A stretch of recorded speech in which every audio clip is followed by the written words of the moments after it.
તમે તો કેટલા બધા મોટા છો ને. સ્વામી કે જો ભડકો દેખાય ને તો બેકી જવાય.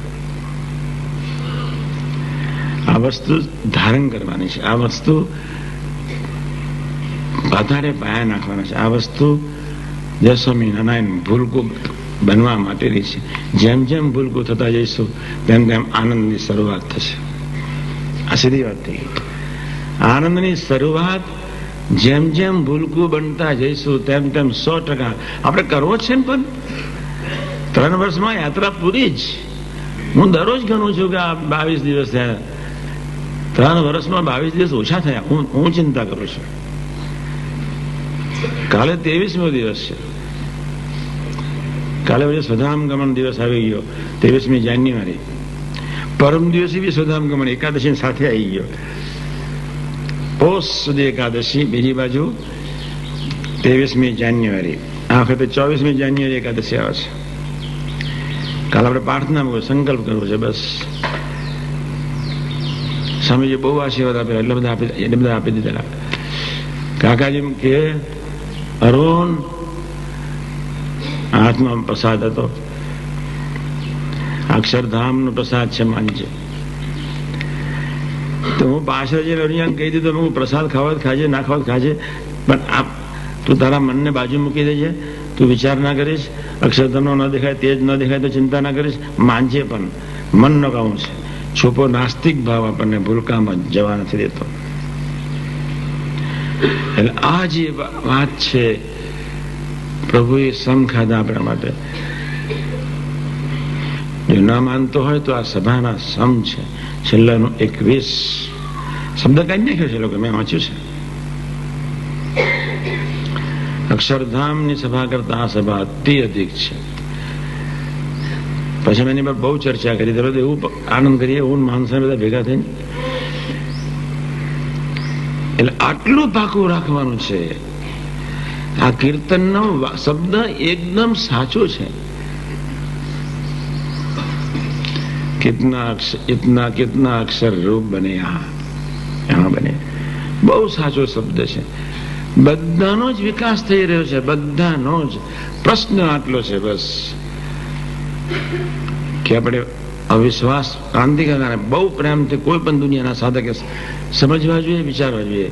એક વિશ્વાસ, બીજું ભગવત ભાવથી સૌની સેવા.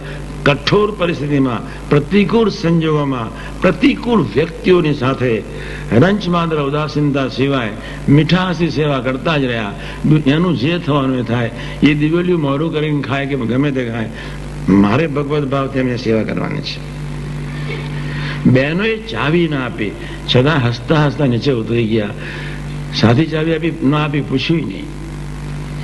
મગજ દિમાગ બંધ થઈ જાય. પોતે કમાનાર વ્યક્તિ પોતે ઓફિસમાં જાય, સવારના 6-8 થી જાય, રાત્રે 11 વાગે આવે. સવારના પરમાં ચાવી લેવા જાય, પછી ચાવી બહેનોને આપી દે. સરેન્ડર, આ તમારું છે ટ્રાન્સપોર્ટ, જે કહો તે. સવારે લેવા જાય, છતાં સંજોગોના દિન એક દિવસ ના આપી.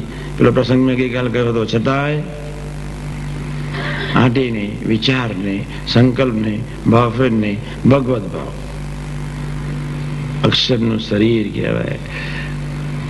એટલે તો એમને મસ્તી ન જવા દીધી, એટલે એમનો પ્રેમ ન જવા દીધો. મારા વિચારો આવ્યા જ નહીં, આનંદ ગયો જ નહીં. જય સ્વામિનારાયણ દોડતા જ રહ્યા. અમારી મિટિંગ થાય અંદર બડની એક જ વાત, એવી કરે એવી કરે એવી કરે.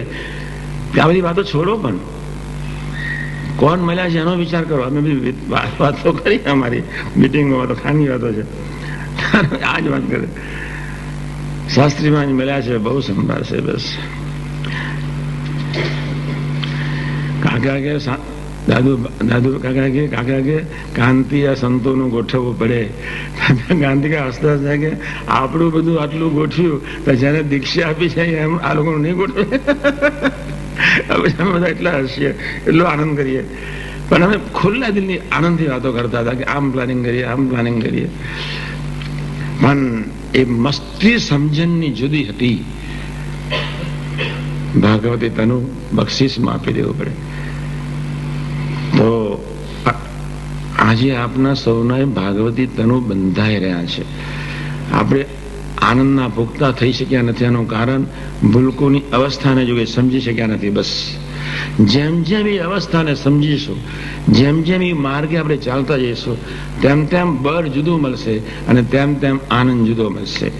અને એટલા જ માટે કહું છું, 21મી સદીનું મંગલ પ્રભાત આત્મીયતાના કિરણો સાથે સૂર્યના ઉગતા કિરણનું સન્માન કરવું છે.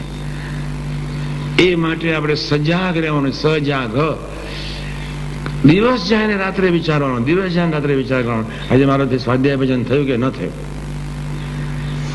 તમને ભૂખ લાગે, ખાવા માટે તૈયાર, ખાવા માટે બધા તૈયાર, મનગમતા પાત્રો સાથે આનંદ કરવા બધા તૈયાર. સ્વાધ્યાય ભજન મસ્ટ. સાથે આ એક યુદ્ધ છે. મન બુદ્ધિનું જે થવાનું એ થાય, માયાનું જે થવાનું એ થાય. માયા ભલે રીજી ખીજી, એને જેટલી ખીજાવી તો ખીજાય, એને જેટલો ભાર નાખેલો નાખે, હિમાલય જેટલો ભાર દરરોજ નાખી દે શરીર પર, તો મસ્તીથી ચાલવાનું. જય સ્વામિનારાયણ. અમને સમાચાર મળ્યા,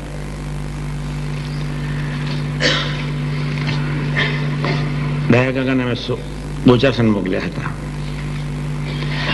14ની રાત્રિના મિટિંગના સમાચાર રાત્રે 11 વાગે અમને મળ્યા કે તમને વિમુખ કર્યા. દયા કાકા ત્યાં પહોંચેલા, દયા કાકાને મોકલેલા બીજે દિવસે. એટલે મેં ગોઠવાય છે કહ્યું, મેં આપણે વિમુખ થયા, હવે કાલે માલપુડા ને દૂધપાક જ બનાવો. આપણે બરોબર કાલે જમવાનું. પૂનમને દિવસે સવારના પરમાં ધડાકો કર્યો એ લોકોએ કે આ લોકોને વિમુખ. ખબર જ હતી કે વિમુખ કરવા જ હોત તો આપણને બનાવત જ નહીં. ખબર જ હતી કે અનંત આંખ, એક આંખ નહીં, અનંત જેટલી રચકનો બ્રહ્માંડની, અને જેટલા જીવો ધરતી પર, અને જેટલા સેલ્સ ધરતી પર, અને જેટલા એટમ્સ ધરતી પર, એના કરતા આનંદ ગણી આંખો યોગી મહારાજની. પછી માલપુડા દૂધપાક જ ખાવા જોઈએ ને, મફતિયા મૂકીને બહેરોને લઈશું. નાવ યુદ્ધ શરૂ. છે સ્વામિનારાયણ. તમારા બળે તમારી સાથે, તમારા બળે તમારી સાથે યુદ્ધ મારે તો જન્મ્યા છીએ. જીવનમાં યુદ્ધ ના હોય એ માણસનું ઘડતર ના થાય. Life must be struggling. યુદ્ધ લડવાનું. આપણે કયું યુદ્ધ? આ સંસાર પૂછી જુઓ. 12 સંધાઈને 13 તૂટે. કાલે અમે પેલા સંતો છે ને, જોરી માગવા જાવ ઉત્તરાયણની. દિનકરભાઈ પ્રભુ સાહેબ કાલે સરસ વાત કરી કે બિચારા સંતો તો જોરી માગવા ઉત્તરાયણ નિમિત્તે જાય ને, તો એક જણના ઘરમાં કશું મળે નહીં, તો દોડ્યો બહાર સંતોને બેસાડીને. તેના ઘઉં પાછા પેલા ઘંટી ઉપર નાખી દીધેલા. તો પેલા એનાથી કઢાઈ, પછી ઘઉં પેલા આમાંથી પોજરામાંથી શું કહેવાય એમાંથી લઈ પાછા દરાવાના લીધા, અને આવીને પાછા ભૂખે રહ્યો હશે પણ એને ઘઉં આપી દીધા. કેવો ભગત! એટલે આપણને રોટલા મળવાના છે. બાપા તો ડમણિયામ ચાલતા, એક આખી રાત્રિ સોકરદા ફરેલા, 2 કેટલાય પ્રસાદી આપેલી, 3 ઘરાશાઓ માટે દેહ ઘસી નાખેલું સેવામાં, રસોડામાં. આપણે તો કોઈ પ્રશ્ન જ નથી. હું તો એક જ વિચાર કરું કે 40 વર્ષ સુધી રસોડામાં રહેનાર સાકાર બ્રહ્મ, એનો સંબંધ એને પોતાના દીકરા માન્યા.